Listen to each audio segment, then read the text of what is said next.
മറ്റുള്ളവർ പറയുന്ന വിശ്വസിക്കാതെ ഒന്ന് ആലോചിച്ച് തീരുമാനിക്കണം സർ. Please sir. നീ ഇത്ര പക്വതയോട് സംസാരിക്കുന്ന എനിക്ക് വളരെ ഇഷ്ടമായി. ആ സന്തോഷ് മാധവനാ ഇതൊക്കെ ചെയ്തതെന്ന് നിനക്ക് മനസ്സിലായിട്ടും ആ സമയത്ത് നീ എന്നോടത് പറഞ്ഞില്ല. മറ്റുള്ളവരെ പറ്റി കുറ്റപ്പെടുത്തിക്കൊണ്ട് സ്വയം ജയിക്കണമെന്ന് വിചാരിച്ചില്ല. ആ വിജയം നീ ആഗ്രഹിക്കുന്നുമില്ല. നീ നിന്റെ കടമകളെ ഓർത്ത് നിന്റെ മോൾക്കായിട്ട് ജീവിക്കുക.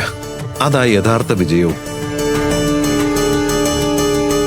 ശരി മോളെ, ഇനി കഴിഞ്ഞതിനെ പറ്റി നമ്മൾ സംസാരിക്കണ്ട.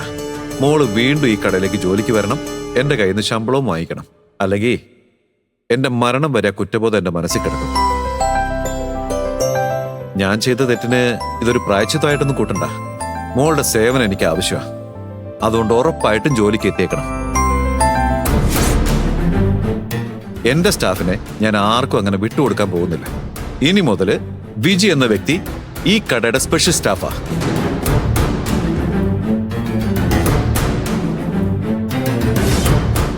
അല്ലെങ്കിൽ ഇവൾക്ക് നെകളിപ്പ് കുറച്ച് കൂടുതലാ.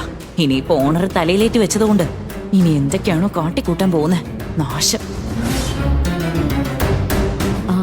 സാർ, തെറ്റിദ്ധരിക്കരുത്. ഇന്ന് വീട്ടിലെ ഗസ്റ്റ് ഉണ്ട്.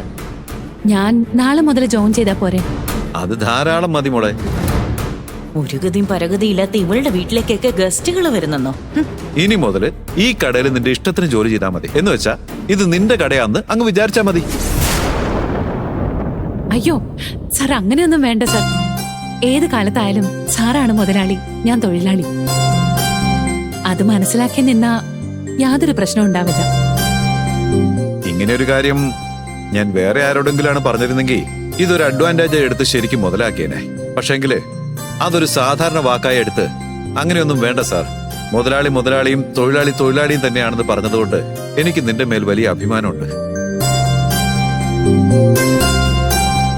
ഈ ചെറിയ പ്രായത്തിൽ തന്നെ ഇതുപോലെ മെച്ചൂരിറ്റിയോട് സംസാരിക്കാൻ കഴിയുന്നില്ലേ?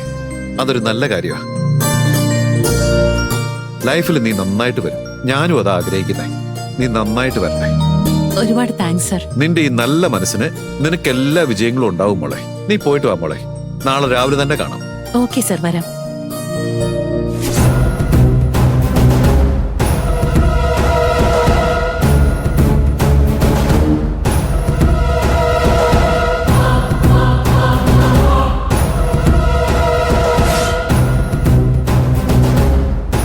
ഇനി എല്ലാവരും വേഗം ചെയ്യുന്ന ജോലി ചെയ്യാൻ നോക്ക്.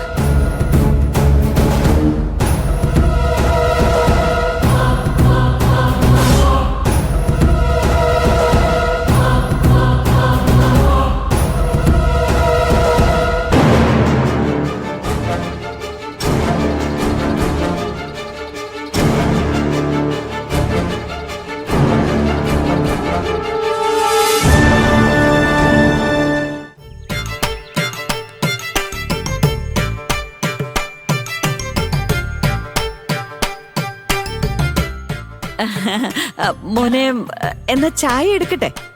അയ്യോ വേണ്ട, ഇപ്പോഴല്ലേ ഓപ്പോസിറ്റ് വീട്ടിൽ നിന്ന് കുടിച്ചത്, ഇനിയും കുടിക്കാം. അല്ല, അതാ അവിടെ നിന്ന് കുടിച്ചായിരുന്നു. ഒരു പ്രാവശ്യം കൂടി വേണോന്ന് ചോദിച്ചതാ, വേറൊന്നുമല്ല. അയ്യോ അമ്മേ, കൂടുതൽ ചായ കുടിച്ചാൽ ഡേഞ്ചറാ. എന്താണെങ്കിലും ലിമിറ്റ് ആയിട്ട് കഴിച്ചാൽ ബെറ്ററാ.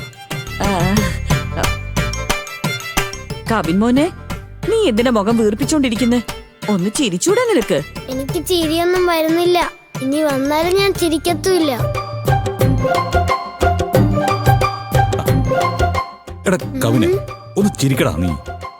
നീ ഒന്ന് ചിരിച്ച എന്തൊരു ഭംഗിയായിരിക്കും അറിയോ? ഒന്ന് ചിരിക്കടാ. ചിരി വന്നാലേ ചിരിക്കാൻ പറ്റത്തുള്ളൂ. ചിരി വരാതെ ചിരിച്ചാലേ വട്ടാണെന്ന് ആൾക്കാര് പറയും.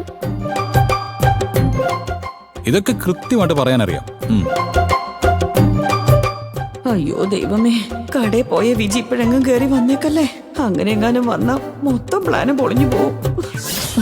അയ്യോ, അമ്മ എന്നെ ധർമ്മസങ്കടത്തിലാക്കിയേക്കുവാണല്ലോ. നിങ്ങളെന്താ വേറൊരു സ്ഥലത്തുനിന്ന് വന്ന പോലെ ചമ്മലോട് കൂടി നിൽക്കുന്നേ? ഇത് നിങ്ങളുടെ വീട് തന്നെയല്ലേ?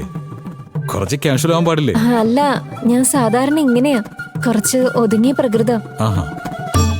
എന്താ വിക്രമങ്ങൾ അമ്മയോട് സംസാരിക്കുന്ന പോലെ പ്രിയാന്റിയോട് സംസാരിക്കണേ?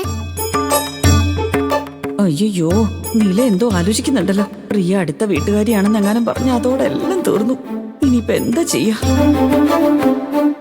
നിലമോളെ, മോള് പോയിട്ട് മുറിയില് ഐസ്ക്രീം ഇരിക്കുന്നില്ലേ, അതെടുത്തോണ്ട് വന്നിട്ട് കവിൻ മോന് കൊടുക്ക്. റൂമിൽ എവിടെ ഐസ്ക്രീം ഉള്ളേ? എപ്പോഴാ വാങ്ങിക്കൊണ്ടുവന്നേ? ഫ്രിഡ്ജ് കിച്ചന്റെ അകത്തല്ലേ ഉള്ളത്. ഫ്രിഡ്ജിലുണ്ടെന്ന് പറഞ്ഞാലും കുഴപ്പമില്ലായിരുന്നു. റൂമിൽ എങ്ങനെയാ മുത്തശ്ശി ഐസ്ക്രീം വെക്ക? അങ്ങനെ വെച്ചാൽ അത് മെൽറ്റ് ആവില്ലേ? അയ്യോ, ഈ നേരത്തെ ഇവൾ ഇത്ര ബുദ്ധിമതിയായിട്ടാണല്ലോ ചോദിക്കുന്നത്. ഇനിയിപ്പൊ ഞാൻ എന്ത് ചെയ്യും?